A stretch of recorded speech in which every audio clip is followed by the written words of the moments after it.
ઘણી વાર આવું થઈ જાય, પુરુષ સ્ત્રીને એટલો વશ થઈ જાય, એટલો વશ થઈ ગયો હોય કે ઈ સ્ત્રી આવી અને ઘરે એમ કહી દે ને માતા પિતા સાથે ને એને કાઢી મૂકો ઘરમાંથી, એટલે ઈ મૂર્ખ વ્યક્તિ પોતાના માતા પિતાનો ત્યાગ કરી દે છે.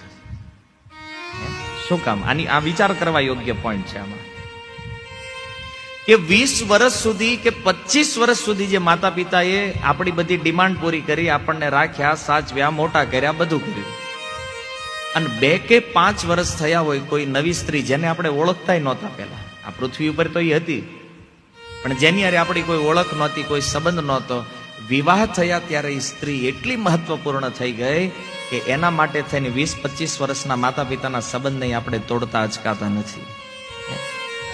આ સમાજમાં એવાય તે નપુંસકો બેઠા છે કે જે એક સ્ત્રી માટે થઈને પોતાના મા બાપનો ત્યાગ કરી દે છે. શું ચાહો છો એ સ્ત્રીથી? તમે કઈ ઈ એવી જરૂરિયાત તમારી પૂરી કરે છે કે જેના કારણે તમે તમારા મા બાપનો ત્યાગ કરવા ઉભા થઈ ગયા? કેવલ શરીરનું સુખ આપે છે ને, પાસે સુવા દે છે, આટલા માટે થઈને માતા પિતાને છોડી દો છે. અરે આજીવન એમના રહેવું પડે ને તો રહી જવું જોઈએ, પણ એક સ્ત્રીના કહેવાથી કોઈ દી માતા પિતાનો ત્યાગ ન કરો. ખરેખર જો પુરુષો એમ માનતા હોય કે આપણે પુરુષ છીએ તો આ કરવાની જરૂર છે. અને ભારત વર્ષને પાછું એવું બનાવી દો કે અહીંયા એકય વૃદ્ધાશ્રમ ન હોવો જોઈએ. શું કામ? આજે ઘણા લોકો કહે છે બેટી બચાવો, બેટી પઢાવો. બેટીઓને બચાવો તે, બેટીઓને ભણાવો તે, અને બેટીઓને સંસ્કાર આપો. જે સ્ત્રી પોતાના સાસુ સસરાને ઘરે જ કાઢી મૂકે ને એને પૂછો તારા માતા પિતાને તારી ભાભી ઘરે જ કાઢી મૂકે તને ગમશે? ન્યા આંસુઓ પડે જ તરત. પણ અહીંયા ફાવતું નથી. આપણા સમાજમાં બહુ ઓછું છે પણ હવે ધીરે ધીરે પ્રવેશી રહ્યું છે. અત્યારે ગુજરાતમાં સાવધાન રહેવું જરૂરી છે. વિવાહ કરો, સ્ત્રીઓ સાથે રહ્યો, કોઈ સમસ્યા નથી, પણ પરિવારને ચલાવવાની તે આપણામાં આવડત હોવી જોઈએ.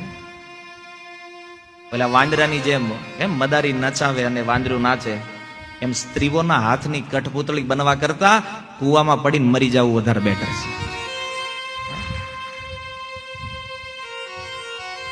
પુરુષ થઈ અને એક સ્ત્રીના હાથ નીચે રહેવું. ઘણા લોકોને એવું લાગતું હશે કે નહીં સ્ત્રીઓની નિંદાઓ થઈ રહી, સ્ત્રીઓને સમાન અધિકાર. હા, અધિકાર જરૂરી છે. અધિકાર બધાના હોય, પતિના હોય, પત્નીના હોય, સાસુ સસરાના હોય, ઘરમાં જેટલા લોકો હોય ને એમાં બધાના પોતપોતાના કંઈક અધિકારો હોય. પણ ઘરના વડીલ તરીકે એક વ્યક્તિનું ઈ કર્તવ્ય છે કે બધાને પોતપોતાના અધિકારોની રક્ષા કરવા દેવી જોઈએ. પતિએ પતિના કર્તવ્યોનું પાલન કરવું જોઈએ, પત્નીએ પત્નીના કર્તવ્યોનું પાલન કરવું જોઈએ, સસરાએ એના કર્તવ્યનું પાલન કરવું જોઈએ, સાસુએ એના કર્તવ્યનું પાલન કરવું જોઈએ. માની લો કોઈ સાસુ માથા ભારે હોય તો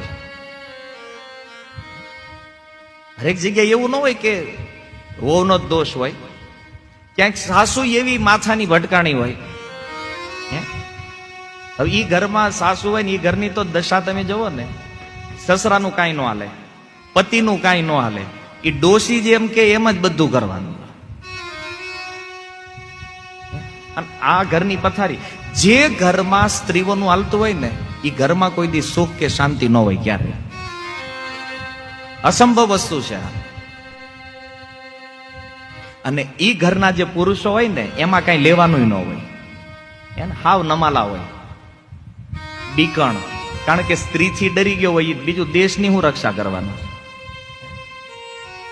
એટલે જ કદાચ વિવાહ કર્યા વગરના પ્રધાનમંત્રીઓ જ્યારે આ દેશને મળ્યા ને ત્યારે આ દેશની પ્રગતિ થઈ છે.